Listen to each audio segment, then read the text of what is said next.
Sergio Palazzo. Bueno, estamos en una jornada de lucha que va mucho más allá, Sergio, de lo que significa los reclamos sectoriales. Sí, puntualmente nosotros estamos reclamando que haya una propuesta concreta y seria por parte del sector patronal en nuestra paritaria que ha finalizado en el mes de diciembre, y a 4 meses de la misma no hay un acuerdo salarial producto de la impericia y mala fe con la que se ha negociado por parte del sector empresario. Puntualmente arrancaron ofreciendo un 9%, después lo cambiaron por un 15% en 3 cuotas. Esas 3 cuotas hacen que el acuerdo anualizado es 10,33 cuando uno saca la cuenta. Y por último, en un acto realmente de provocación, pidieron disminuir, no aumentar, sino disminuir el 50% algunos ítems, como por ejemplo el día del bancario, y eliminar otros, como es una gratificación que se firma con el cierre de cada paritaria.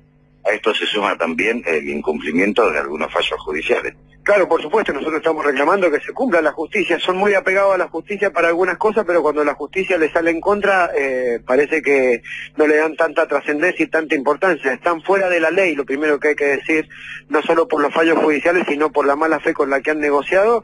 Y producto de ello es que lamentablemente se ha tenido que tomar esta medida de fuerza ante esa negativa que hay a negociar de buena fe y hacer un acuerdo salarial en los términos de no pérdida del poder adquisitivo del salario. Está muy claro que el propio Banco Central en su relevamiento de expectativa de mercado dice que la inflación presunta va a ser de 20,7 para todo el ejercicio de 2018, sin contabilizar si el dólar va a estar a 22, 25, como algunos economistas de los propios bancos anuncian.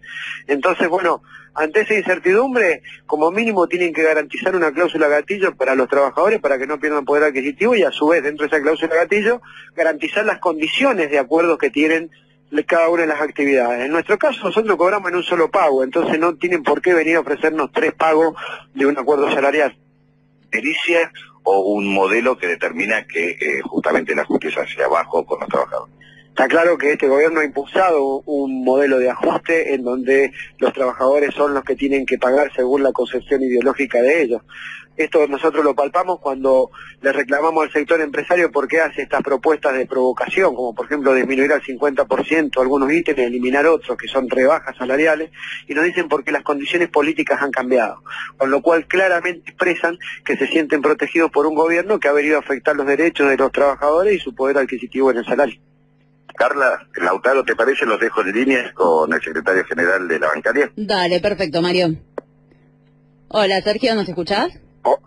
Hola, ¿cómo estás? Hola, ¿cómo andas? Carla Pelliza te saluda acá en Radio Gráfica. Sí, Carla, ¿cómo te va? Bien, bueno, te consulto porque recién estabas planteando cuál es la oferta que les están haciendo a ustedes y cuál es, te pregunto, el porcentaje que ustedes están pidiendo, qué es lo que los dejaría conformes. Nosotros estamos pidiendo mantener el poder adquisitivo del salario. Creo que un 15% en 4 cuotas, como nos han ofrecido 7 por 6 meses, 4 y 4 no es un acuerdo que nosotros podamos aceptar, más aún cuando no hay ni siquiera una cláusula gatillo. Para nosotros es imprescindible que se garantice, no una cláusula de revisión, sino una cláusula gatillo, que se garantice el poder adquisitivo del salario durante todo el año. Si eso no existe, no hay número que se pueda discutir. El único número que se puede discutir es la inflación pasada o la inflación que dice el Banco Central, ¿no? Sergio, ¿qué tal? Buen día. Lautaro Fernández Elendo saluda. ¿Cómo te va, Lautaro? Muy bien. Le consulto qué reflexión le merece no solo la jornada de hoy de lucha que hay en la Ciudad de Buenos Aires, en el gremio bancario, sino también si se sienten estos gremios, la misma bancaria, respaldadas por el accionar de la CGT, digamos. Ayer dejó algunas dudas. ¿Qué perspectiva hay hacia futuro para que el conjunto de la clase trabajadora pueda ser parte de estos reclamos? Bueno, como concepto general, como trabajador, como dirigente sindical, siempre voy a aspirar a la unidad del movimiento obrero, pero creo que la unidad no tiene que ser sobre la base de la rosca de quién encabeza una lista o quién integra un consejo directivo, sino sobre la base de un programa y sobre la base de la vocación de confrontar cuando el gobierno afecte los derechos de los trabajadores. Primero hay que discutir esas cosas y después habrá que ver quién es el hombre o la mujer más capacitada para llevar adelante ese proyecto. Porque si no discutimos cargos en lugar de discutir ideas, discutimos posicionamientos internos en lugar de discutir la afectación o no de los derechos de los trabajadores. Así que yo creo que esto es lo primero que tiene que definir el movimiento obrero para después empezar a hablar de quién puede encabezar precisamente ese proyecto. Y en lo particular... Igual aprovecho para solidarizarme con todos los compañeros que sé que son varias organizaciones que hoy están luchando, que están con medida de fuerza y que se movilizan no solo en el ámbito de la capital, sino en todo el país, ¿no? Y en lo particular, volviendo al conflicto de los trabajadores bancarios, hay una presión fuerte de las cámaras empresarias con un respaldo también fuerte del Ministerio de Trabajo, el Gabinete Nacional, como bien decía hace un momento. ¿A dónde opina, o por lo menos la bancaria, dirige más? ¿Quién tendría la llave ahí? ¿Los empresarios o Triaca, por ejemplo? Mira, básicamente, si yo aceptara que el Ministerio de Trabajo es el que va a condicionar, incurriría en el error de interpretar que el Estado tiene que tener una intervención en la paritaria de un modo que la defina. Yo creo y responsabilizo, en primer lugar, al sector empresario de la paritaria. El sector empresario, el que se ve la cara con los trabajadores y con el sindicato, esté este gobierno, el anterior o el que venga. Entonces, ellos son los responsables de una respuesta. Y segundo, no puedo obviar que el Ministerio de Trabajo ha actuado en función de los pedidos del sector empresario y no ha tenido una posición equidistante hasta ahora, ni siquiera como neutro o como articulador en su calidad de presidir la comisión negociadora. Cada vez que el sector empresario le ha pedido algo, ha accedido. Cada vez que el sector sindical le ha pedido algo, no ha accedido. Y a su vez, en lugar de hacerle cumplir los fallos judiciales, emiten resoluciones que contravienen los fallos judiciales. Claramente ahí hay una sociedad que perjudica a los trabajadores a partir del concepto que yo te decía cuando le preguntamos a los sectores empresarios por qué hacen esas actitudes provocativas, y te dicen porque los tiempos políticos han cambiado. Sienten la protección de un gobierno que les afín y que les permite querer avanzar sobre los derechos de los trabajadores y sobre el poder adquisitivo del salario. Palazzo, para la semana que viene, si hoy no tienen ningún tipo de respuesta, ¿se puede endurecer aún más la medida de fuerza? Nosotros aspiramos a que tengan conciencia que el paro está siendo contundente en toda la República Argentina, tanto en los bancos públicos o privados, y mejoren la propuesta y le den un viso de seriedad a su propuesta, no que mejor una cosita y te saco 3 más. Es como que quieren dar un paso adelante y te quieren hacer retroceder 3. Entonces yo lo único que les pido es que tomen con seriedad la negociación, si no seguramente nosotros vamos a estar definiendo medidas de fuerza más fuertes para la semana que viene.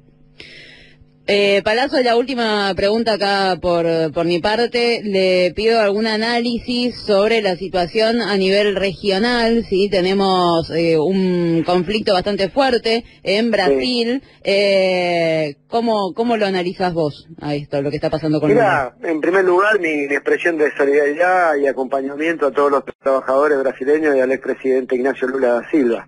No solamente es Brasil.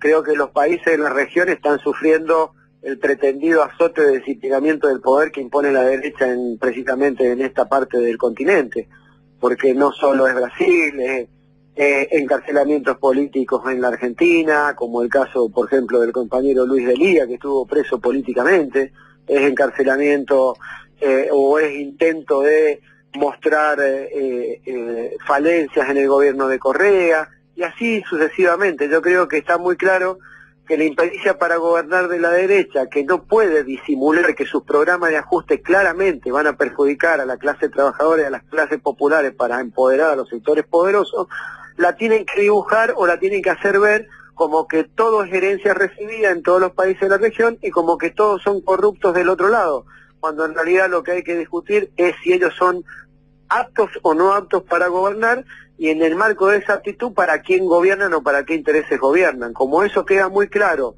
y se les nota los hilos al titiritero cada vez que hay este tipo de operaciones, uno confluye en que tienen la necesidad de destruir los movimientos populares de América Latina. Por eso no solo expreso mi solidaridad y acompañamiento, sino también que hago una alerta de que esto no es solamente Brasil, es en todos los países de la región. Muchas gracias por estos minutos con nosotros. Gracias a ustedes, hasta luego. Ahí lo escuchaban Sergio Palazzo, secretario general de la